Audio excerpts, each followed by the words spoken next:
project this one.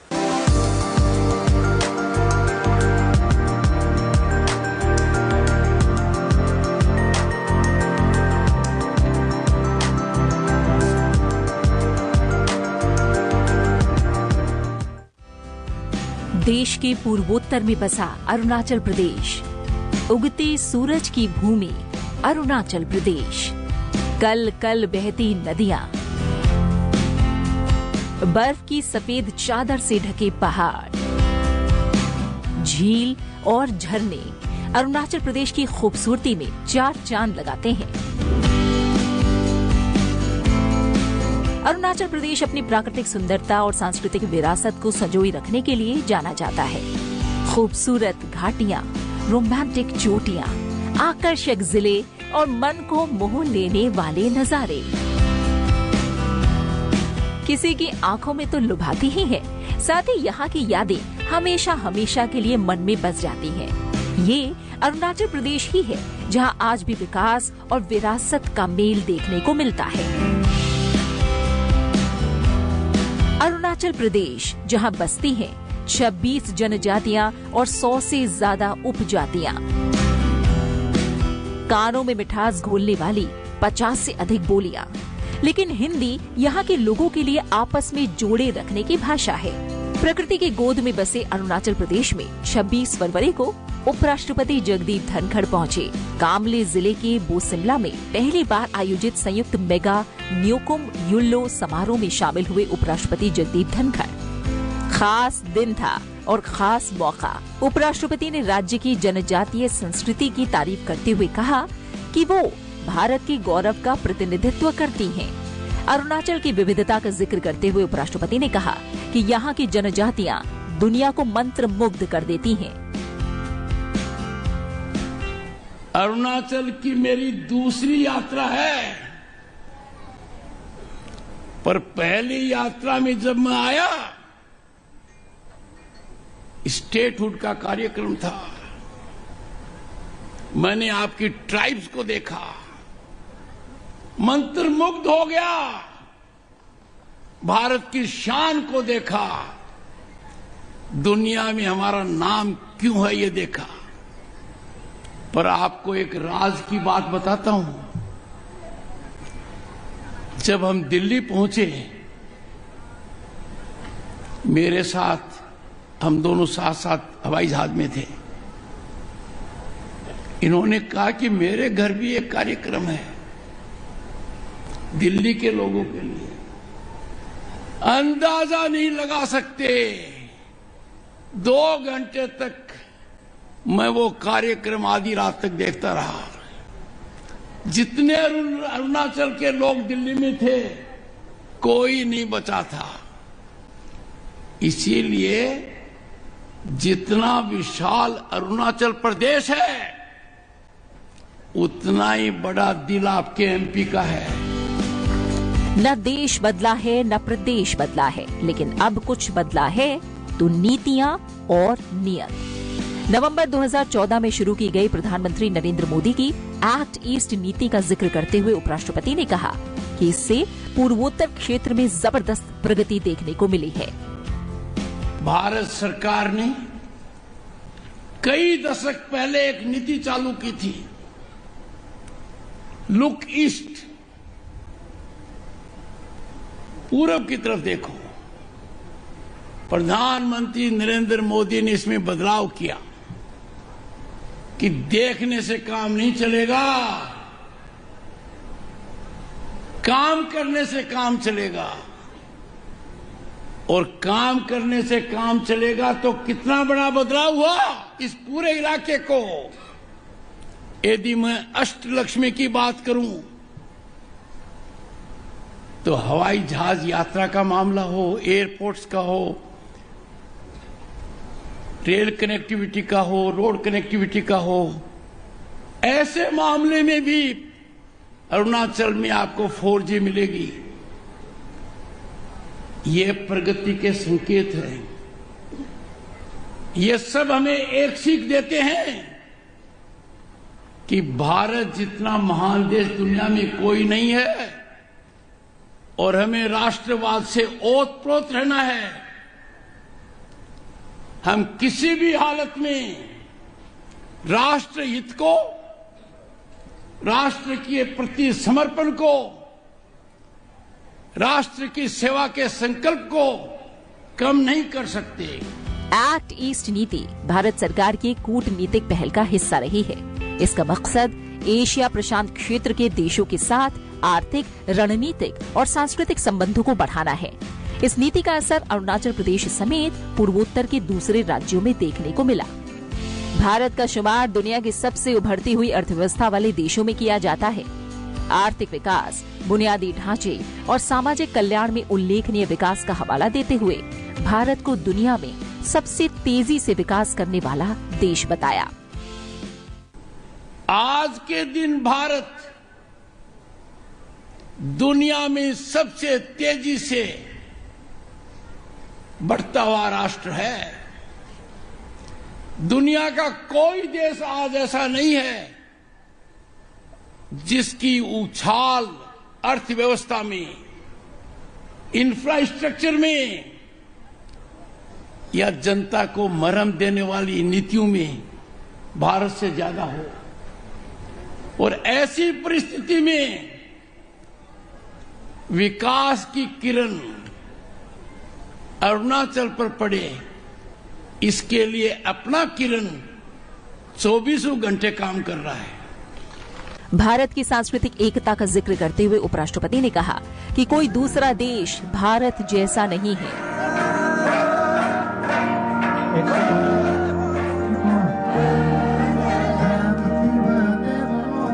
दुनिया में भारत जैसा कोई देश नहीं है।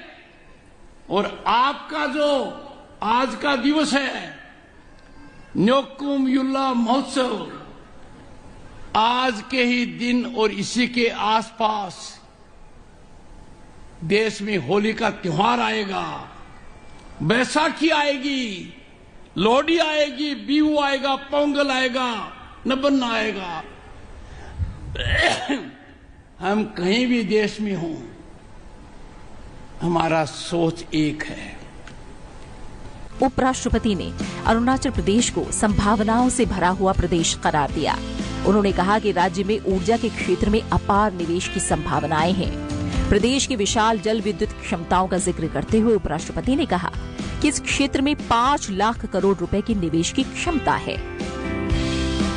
किरण जी में जरूर कुछ जादू है। इन्होंने इनको प्रभावित कर दिया, प्रधानमंत्री जी को कन्विंस कर दिया कि अरुणाचल प्रदेश में 50,000 मेगावाट बिजली की संभावनाएं हैं। और 1 मेगावाट 10 करोड़ का खर्चा मांगता है। 5 लाख करोड़ के निवेश की संभावनाएं हैं। और तभी किरण जी ने आपको कहा है कि हमें फायदा लेना है, सहयोग करना है और हमारी संस्कृति को भी सही रखना है। ऐसी परिस्थिति के अंदर मेरा यहां पर आना मन गदगद है। भारत को वैश्विक महाशक्ति बताते हुए उपराष्ट्रपति ने कहा कि आज भारत मजबूत राष्ट्र है, कोई भी हम पर बुरी नजर नहीं डाल सकता। उपराष्ट्रपति ने कहा कि प्रधानमंत्री का शुमार दुनिया के कद्दावर नेताओं में होता है। आज के दिन भारत एक मजबूत राष्ट्र है। भारत पर किसी की कुदृष्टि नहीं हो सकती। भारत के प्रधानमंत्री का दर्जा देश के बड़े नेताओं में है। और आपका परम सौभाग्य है कि जिस व्यक्ति में आपने विश्वास व्यक्त किया, उस व्यक्ति ने प्रधानमंत्री का विश्वास अर्जित किया और केंद्र में 140 करोड़ की आबादी में जो कैबिनेट मंत्रियों की संख्या 2 दर्जन से भी कम है, उसमें किरण जी का हर बार बैठना ये संकेत देता है कि आपके यहां हर हालत में, हर परिस्थिति में प्रगति होती रहेगी। केंद्रीय मंत्री किरेन रिजिजू की प्रशंसा करते हुए उपराष्ट्रपति ने कहा कि वो दिन दूर नहीं जब फ्रंटियर हाईवे का सपना साकार होगा। श्री किरेन रिजिजू जी केंद्र में बहुत बड़े मंत्री हैं, चौथी बार लोकसभा के सदस्य हैं। आज से 35 साल पहले जब मैं लोकसभा का सदस्य बना, I was a junior minister parliamentary affairs, और मेरे में ताकत थी। Kiren Rijiju ji is a senior minister, powerful minister.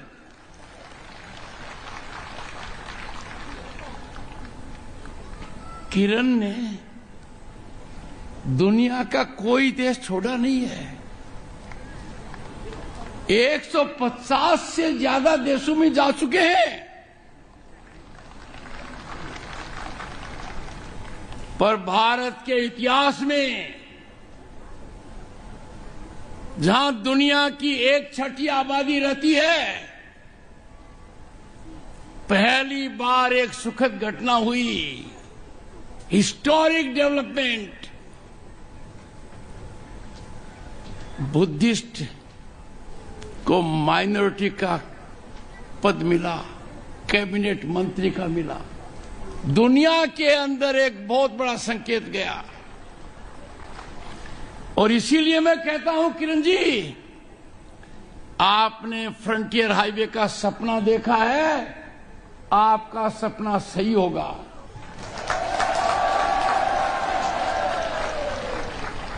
आपने अरुणाचल के लिए क्या क्या सपने नहीं देखे हैं, कितना बदलाव किया, ये मैं जानता हूं। जब मुझे कहा कि बोस मिला में आना है और मौका भी बड़ा खास है, तो मैंने कहा अपने साथ चलेंगे। किरण जी ने मेरी बात नहीं मानी, बोले मैं तो पहले जाऊंगा, क्योंकि मौसम की वजह से हवाई जहाज में दिक्कत आ सकती है, हेलीकॉप्टर में आ सकती है, पर प्रभु की कृपा मुझे कोई दिक्कत नहीं आई।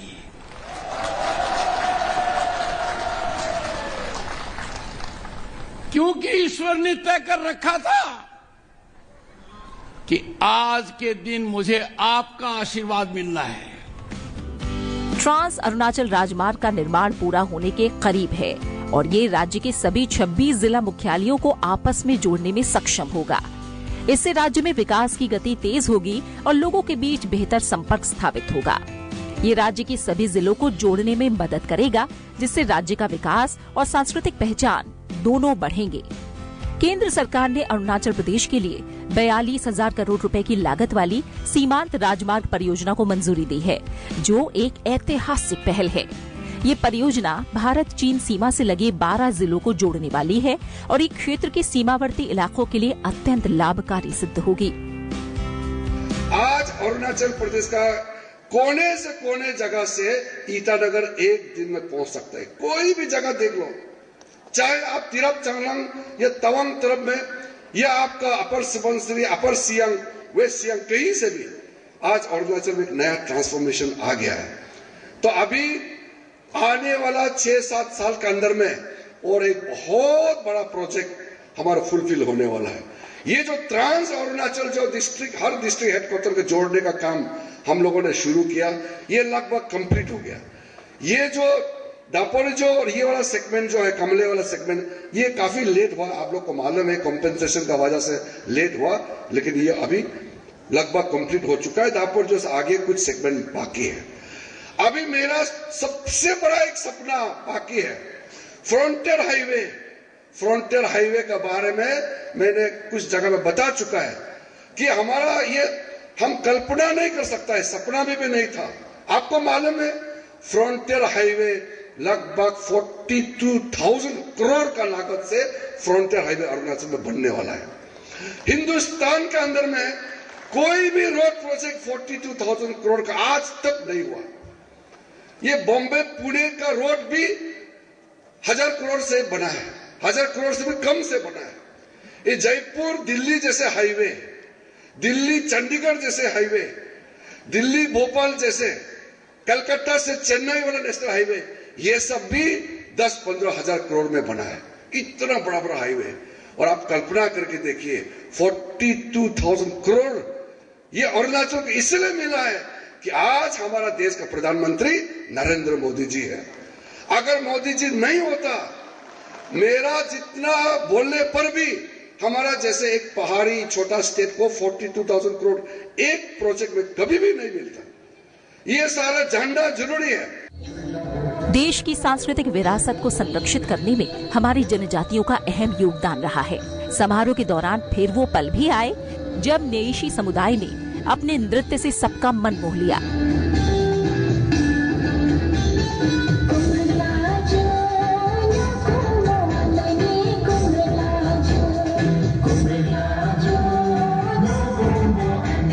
पारंपरिक धुनों पर पारंपरिक पोशाकों में सांस्कृतिक समृद्धि की तस्वीर नृत्य के जरिए पेश हुई।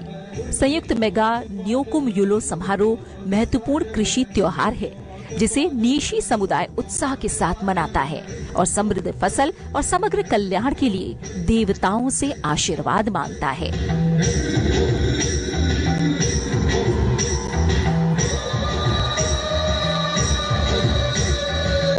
अरुणाचल प्रदेश को जीवंत जातीय विविधता, प्राचीन प्राकृतिक सुंदरता और समृद्ध सांस्कृतिक विरासत की भूमि माना जाता है और इस सांस्कृतिक परिदृश्य को आकार देने में महत्वपूर्ण भूमिका निभाने वाली प्रमुख जनजातियों में से एक नेइशी जनजाति है। और मेरी मान्यता है कि ऐसे कार्यक्रमों से हमारी संस्कृति आगे बढ़ती है, भाईचारा बढ़ता है। पाया लिंचो।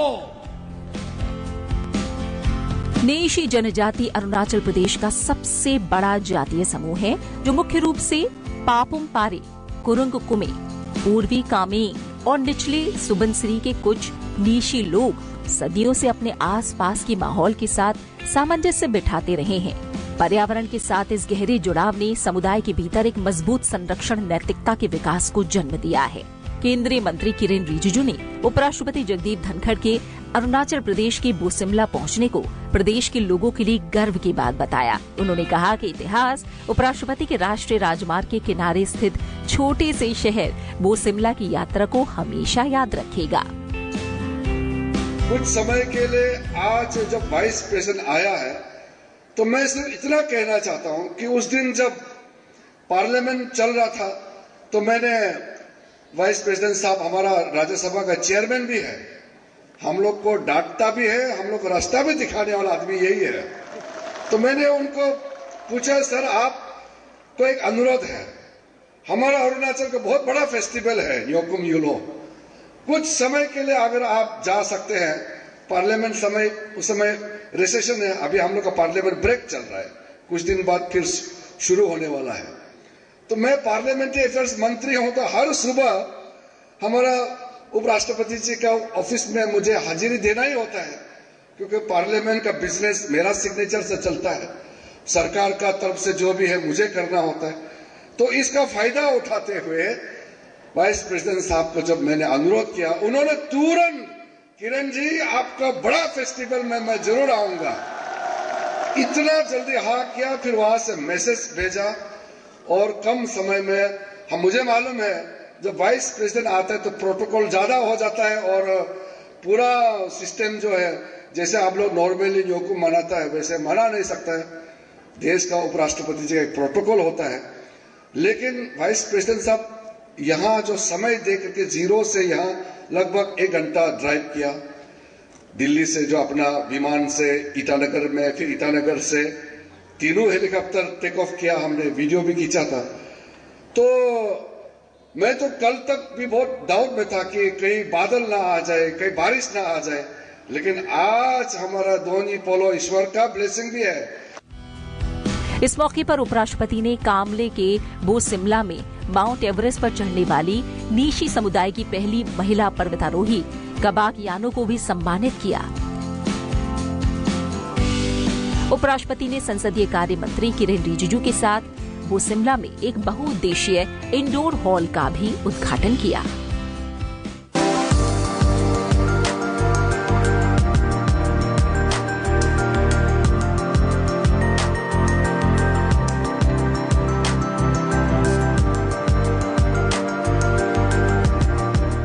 मैं धुंध धुएं के पार कहीं